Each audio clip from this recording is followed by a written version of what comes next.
Ya, tadi saya cerita tamu kita berikutnya adalah seorang perempuan yang berjuang keluar dari kemiskinan, pernah jadi pembantu rumah tangga atau asisten rumah tangga. Sekarang dia punya 4 toko kelontong atau minimarket. Siapa dia? Kita sambut Tri Mulyani. Iya, Mbak Tri, terima kasih sudah hadir di acara Kikendi. Silakan duduk.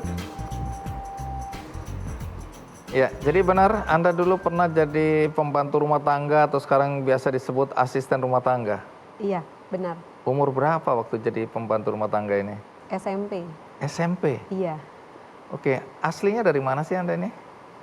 Saya aslinya dari Wonogiri. Sekarang tinggal di mana? Sekarang saya tinggal di daerah Tangerang Selatan. Oke, menarik nanti cerita ya bagaimana dulu katanya kecewa ya karena orang tua mendahulukan kakak laki-laki ya, Iya. karena keterbatasan kemampuan ekonomi keluarga waktu itu Iya, ya. betul sekali. Terus marah pengen tetap sekolah, akhirnya berjuang di Jakarta. Iya, betul. Jadi asisten rumah tangga. Nah, sebelum kita lanjutkan, ada baiknya kita lihat dulu tayangan berikut ini.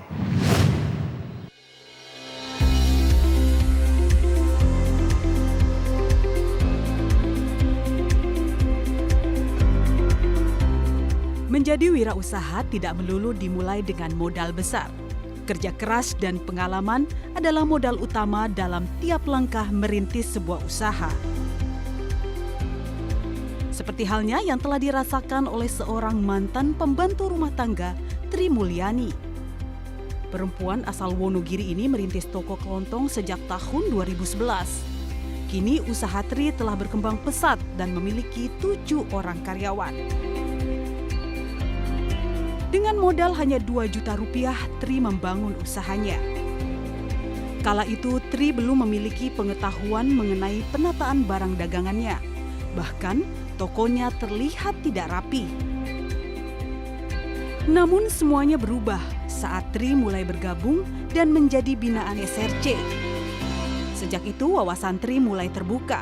Ia pun sadar akan pentingnya menata sebuah toko agar menarik pelanggan serta cara melayani pembeli dengan baik.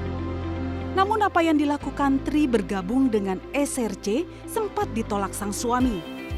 Ini saya mau gabung sama SRC, ini harus begini, mau nggak? Saya bilang ya ngapain gitu. Ngapain juga, emang kamu di SRC mau dibayar berapa, digaji berapa ibaratnya. Ya udah, dari situ saya diajak waktu itu gathering lah di 2016 itu, dan di situ saya dikasih testimoni orang-orang yang berhasil. Ya alhamdulillah pikiran saya terbuka, penataan toko ini harus jangan ada gantung-gantungan, satu itu utama, kebersihan harus utama. Saranin ya kalau bisa di keramik biar lebih bersih, plafon ditempel ulang lah, diganti ulang lah kan gitu. Setelah saya jalani, ternyata emang efeknya sangat luar biasa sekali. Orang itu belanja jadinya nyaman. Ya dari situlah benar-benar terasa. Kini Toko Trijaya terus melakukan berbagai inovasi seperti layanan pesan antar langsung ke rumah pelanggan dan pojok lokal. Melalui pojok lokal ini pula, UMKM yang berada di sekitar toko dapat merasakan dampaknya. Awalnya saya 10 bungkus, Bapak Ibu, 10 bungkus. Lalu kesini-kesininya dalam jangka waktu kurang lebih 3 bulan, kita sudah menitip lebih dari 100 bungkus, hampir 2 hari sekali. Alhamdulillah, berkat kenal Ibu Tri, peningkatan pemasarannya sangat luar biasa. Kerja keras tidak akan mengkhianati hasil. Trijaya yang dulunya hanya toko kelontong kecil, kini sukses dan berdampak untuk UMKM sekitarnya.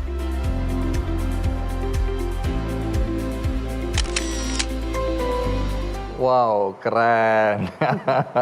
Nah, tapi sebelum sampai ke sana, tentu saya ingin tahu perjalanan hidup seorang Tri Mulyani, ya.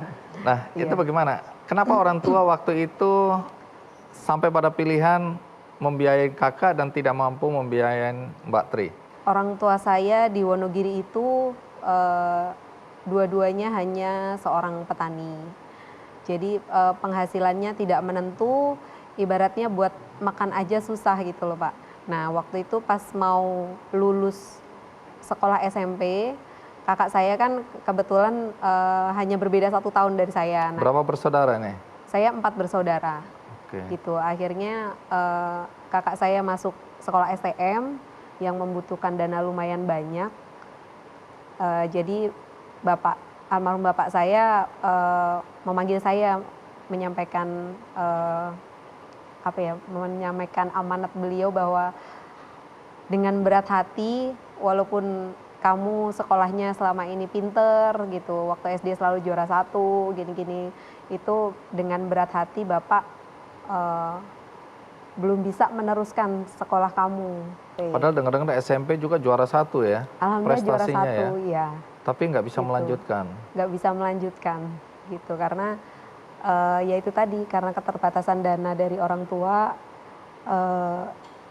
bapak harus memprioritaskan salah satu, karena kan kalau laki-laki kan kelak bakal jadi kepala rumah tangga, kalau perempuan bakal jadi ibu rumah tangga. Seperti Padahal itu Mbak Tri pikiran waktu itu kepengen beliau. sekali sekolah ya. Kepingin sekali, semangat banget pengen sekolah. Akhirnya setelah dikasih tahu seperti itu, Iya.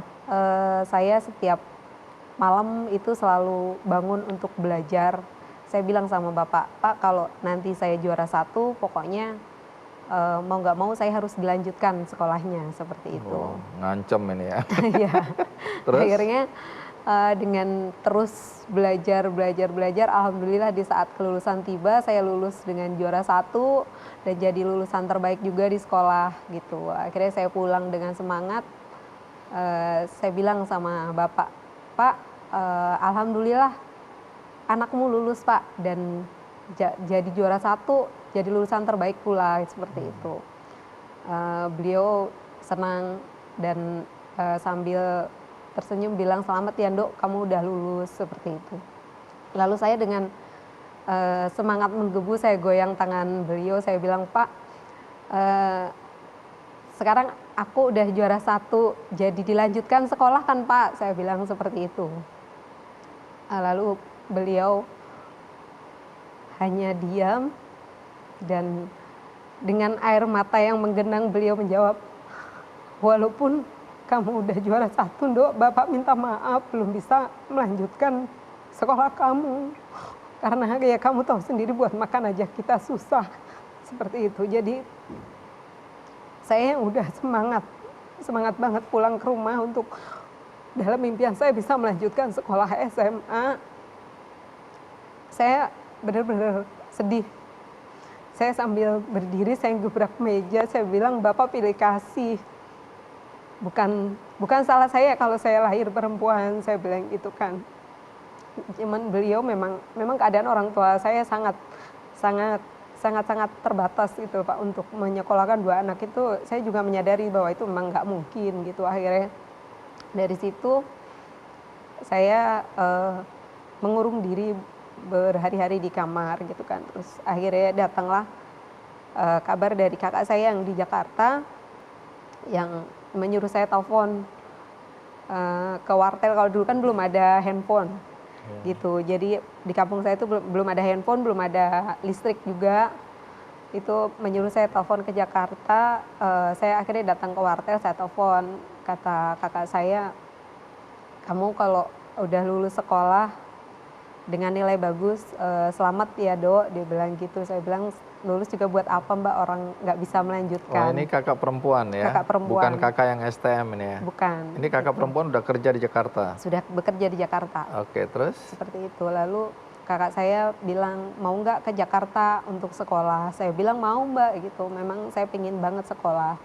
Tapi sambil kerja, nggak masalah sambil kerja, apapun saya mau gitu. Kamu tahu nggak mau kerja apa? Enggak, emang kerja apa? Kerja jadi pembantu rumah tangga. Oh ya siap, saya siap Mbak, yang penting Oh, walaupun dengar bisa. jadi pembantu rumah tangga tetap siap ya? Iya, tetap Karena siap. niatnya mau sekolah ini Iya, ya? pengen sekolah. Terus? Gitu. Akhirnya saya berangkat ke Jakarta tanpa membawa bekal apapun, hanya niat yang kuat, pengen sekolah, pengen nunjukin kalau saya juga bisa sekolah seperti teman-teman yang lain.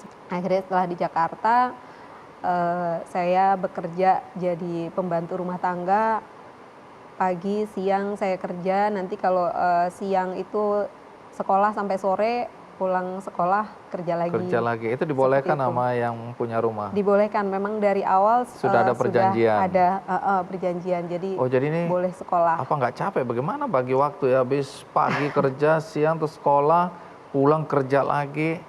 Ya cukup menyita waktu dan tenaga. Berapa Pikiran lama? juga. Itu selama 3 tahun, alhamdulillah lulus. Setelah 3 tahun itu saya lulus, dan di SMK ya Pak, itu di SMK pun saya juga jadi Jurusan lulusan apa? terbaik. Oh. Jurusan administrasi perkantoran. Wah, hebat. Artinya sambil kerja jadi PRT tadi atau asisten rumah tangga tadi, Iya. masih bisa berprestasi. Iya, dari kelas 1 sampai kelas 3 alhamdulillah selalu juara 1. Nggak ngantuk gitu di sekolah. Kadang suka ngantuk, pernah juga ngantuk gitu. Hebat. Berarti anak pinter Gitu. ini memang ya. Gitu, Oke, terus alhamdulillah. Jadi, setelah itu, setelah tamat ngapain? jadi selama SMA itu saya menyembunyikan status saya sebagai Oh, asisten rumah tangga. jadi- Teman-teman nggak ada yang tahu. Teman-teman sekolah nggak ada yang tahu? Nggak ada yang tahu gitu, karena takutnya mereka tidak mau berteman dengan saya gitu kan. Astaga. Gitu, karena kan saya istilahnya kan di Jakarta sendiri gitu kan, nggak punya teman gitu. Dan alhamdulillah setelah lulus dengan sesuai waktunya, dengan nilai yang bagus, itu saya jadikan bekal buat melamar pekerjaan. Kerja di mana akhirnya? Di beberapa perusahaan, kayak di perusahaan retail, restoran, seperti itu. Tapi sampai berbulan-bulan itu tidak ada satupun gitu loh yang memanggil saya untuk bekerja. Oh, Gitu. jadi ini baru ngelamar doang ya? Melamar Ngelamar sana aja. sini tapi tidak pernah ada panggilan gitu. Oke. Jadi ternyata di di Jakarta itu kalau untuk jadi seorang SPG atau di restoran itu harus memiliki tinggi badan minimal itu di atas 160. Oh, ada Sedangkan ya? tinggi Baru saya tahu cuma ini. 150. Oh, jadi nggak diterima karena Iya. kurang tinggi? Iya, jadi Oke. kepintaran itu kayaknya nomor sekian. Oke, Seperti jadi fisik itu. lebih didulukan. Iya. Nah, dalam masa pengangguran itu akhirnya saya diterima bekerja di sebuah bengkel Sebagai? sebagai kasir sama sales, customer service, kayak Ya, customer service kayak bisa customer juga. service seperti itu, seperti Oke. itu. Oke, jadi kalau ada yang tanya, Bu, saya mau beli ini, kalau nggak ada barangnya ngomongnya gimana? Saya bilang kalau Bu, Mbak Tri ada garam, seperti itu. Oh, garamnya lagi habis Bu, Habis, padahal emang belum nggak ada. ada. Itu saya tulis garam. Ada yang seperti butuh itu. garam.